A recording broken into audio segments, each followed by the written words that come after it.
Hello everyone, good morning, good afternoon, good evening as usual, depending on what time you're watching this video. This is our last video for Ideas That Changed the World, and we're going to look at Module 13. This is also a short one because much like the sort of grouping of the midterm and the next module, same thing here, Module 13, and then the next week is going to be the final. So what I've done is I've moved the submission date, or at least the final day for the exam. It was originally Sunday the 13th. It's actually going to be Wednesday the 16th. I have about maybe half a dozen students who have finished it, and that's fine. But I just want to give everyone an extra few days because things are pretty hectic in general, and in particular with an online course, and all of a sudden you forget, oh my God, I haven't done my test. So no problem. Don't panic. Take a deep breath. And we're just going to finish up this last one here. This is, again, another module in this particular course that I really liked because I had sort of a hand in being able to put it together. I wanted to pick and choose things that I thought were important. So feminism, Orientalism, and now another ism, fundamentalism. And so the idea of fundamentalism is sort of hiding in the shadows of modernity. It's maybe an interesting metaphor, but it's no longer hiding. It's actually out in the open. So what I want to do here is just kind of briefly go over the main ideas, the main points or thoughts regarding fundamentalism. And in this particular case, don't worry so much about whether it's Islamic, Judaic, Christian. Focus more on the theory of it, what it actually is. And that's kind of the way I've set up my, first of all, the questions, both the true, false, or the short answer. But here I just want you to kind of consider what this thing is, right? Theoretically speaking, what is it? What is fundamentalism? Now, fundamentalism is a force that has kind of existed in dormancy in just about every world religion. And what is happening here, according to the author that we looked at, Ms. Armstrong, is she says fundamentalism is not a throwback to some ancient form of religion, but in fact a response, right? So fundamentalism is essentially a response to the perceived spiritual crisis of the modern world. This is a notion that where she argues that the collapse of piety rooted in myth and cult that was in a sense wiped away during the Enlightenment. We looked at that. This is the period around the 16 and 1700s.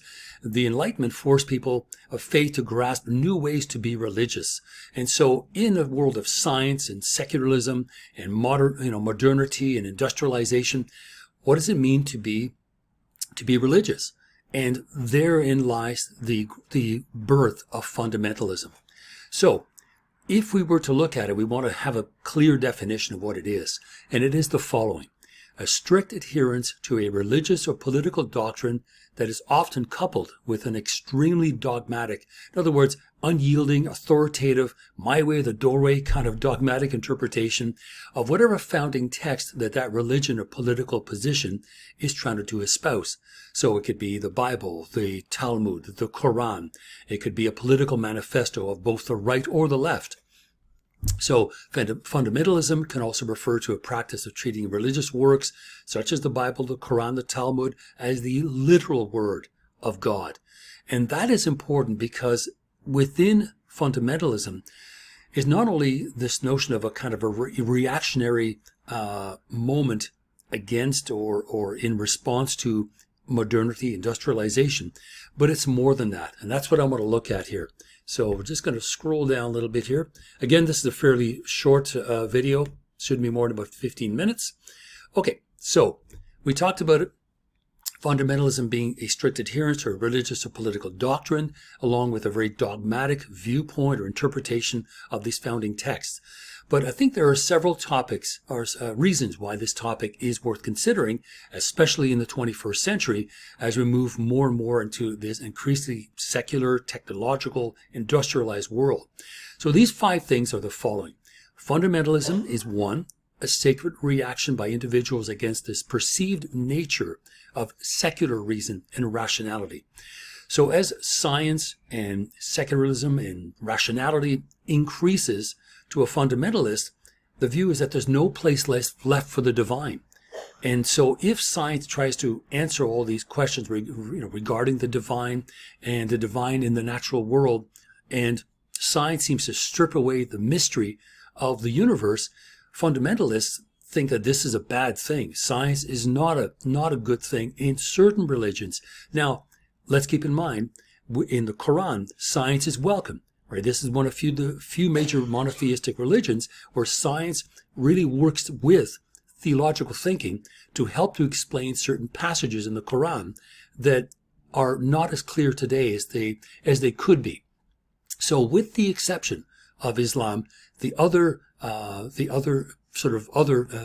main monotheistic religions, Christianity and Judaism, fundamentalism is this reaction, right? This reaction by individuals against this notion of reason and rationality taking over the world and destroying its mystery. 2, fundamentalism is a result of the increasingly secular nature of social and political life.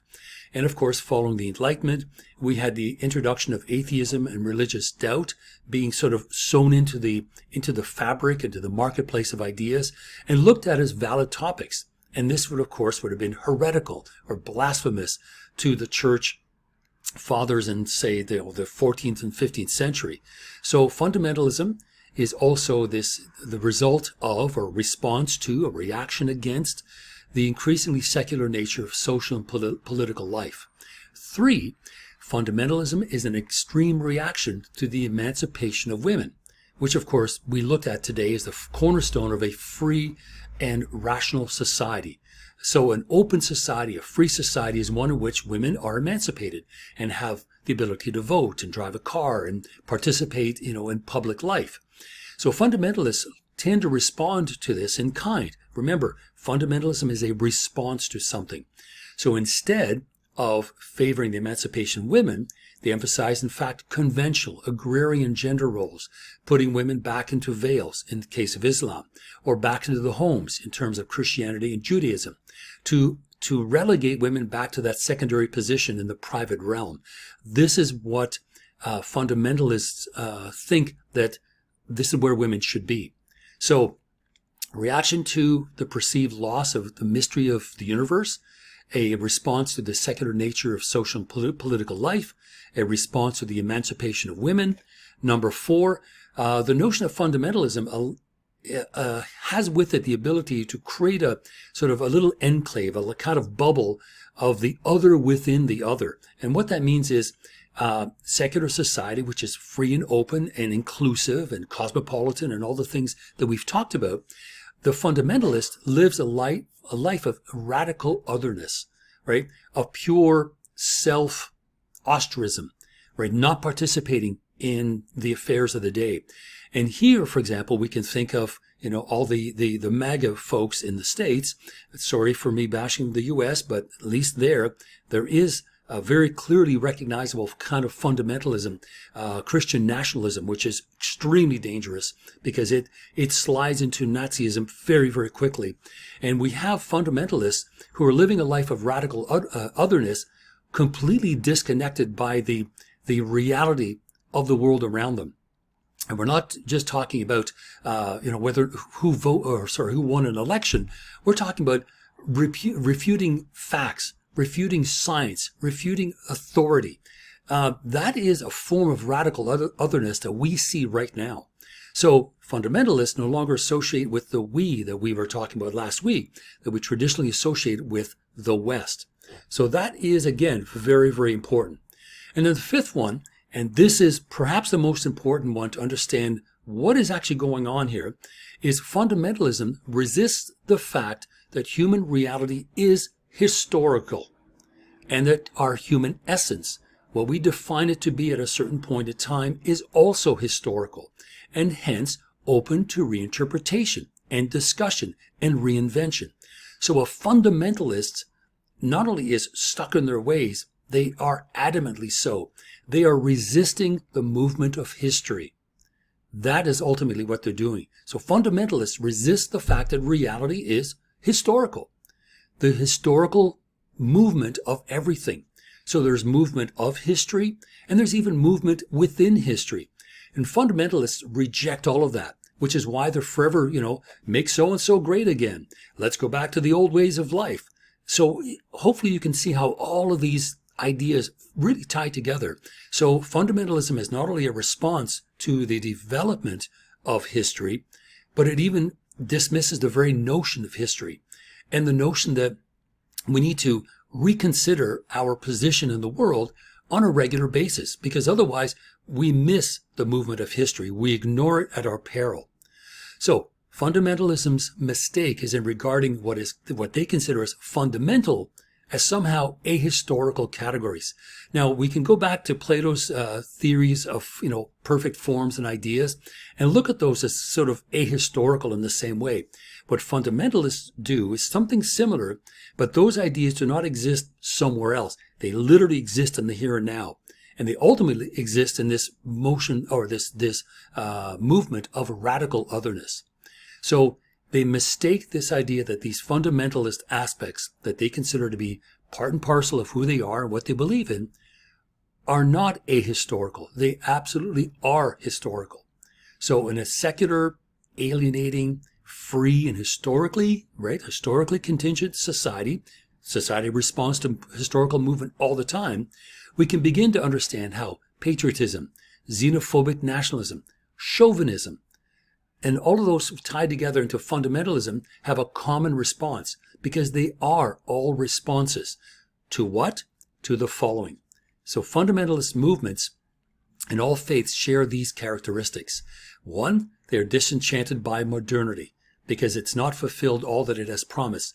For some reason, fundamentalists think that modernism or modernity promised or delivered something that was unexpected. Well, modernity moves at its own pace, and yes, it is driven by technology and industry and capitalism, but fundamentalists are essentially disenchanted by modernity.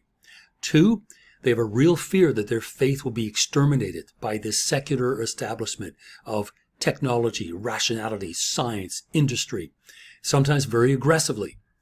And three, and this, again, this part that looks at fundamentalist or fundamental ideas as somehow ahistorical, they keep looking back to this so-called golden age, right? Make America great again. Well, when was the last time it wasn't, right? Last time I checked, it was doing just fine.